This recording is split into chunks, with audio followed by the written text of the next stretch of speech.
Hello, my name is Sid.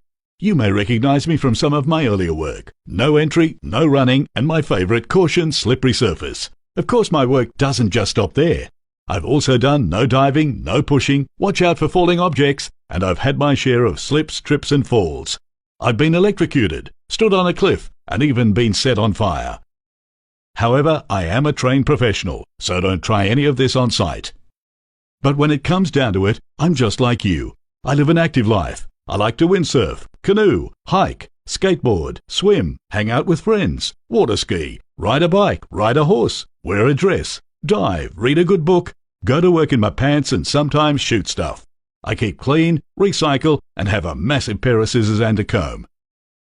So you could say I've been around a bit, but let's face it, most of the work I do can be avoided. Like wearing a harness at heights in case you fall. Be aware of your environment. Stay away from obvious hazards, and don't stand underneath or in between big things that can squish you. In our line of work, we all need to put a little bit of thought into safety when we're designing a project. For example, wouldn't it be better if the safety switch wasn't located behind two giant fans at the base of an electrical shaft? Or if there was a way of working at heights, without actually working at heights? Maybe we could make some of the big stuff somewhere else and just bring it in when we needed to, and then just put it together on site. If only we could travel into the future to see how design decisions made today can have an impact on tomorrow. When this office was designed and built, a certain type of carpet was used in the fit-out.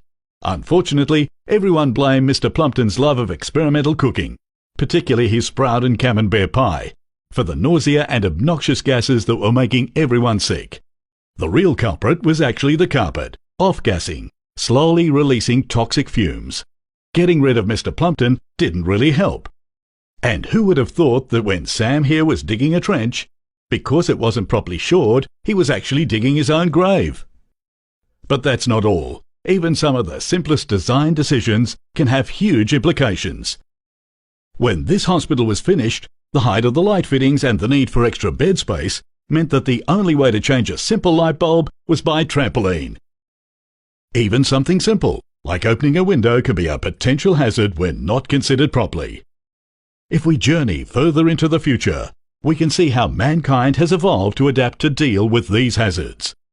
For example, the problem of falling objects, and indeed falling people, will be a thing of the past. And that those hard-to-reach places will no longer be considered hard to reach, but more a test of skill and flexibility.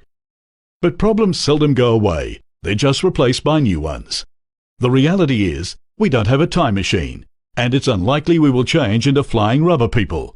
But the WHS laws around the country have changed.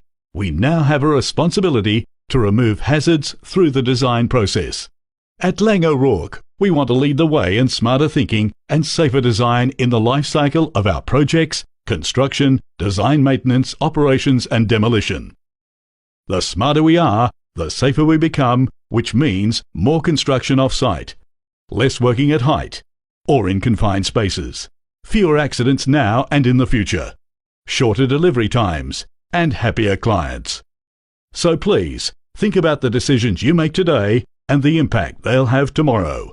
See you around and stay safe.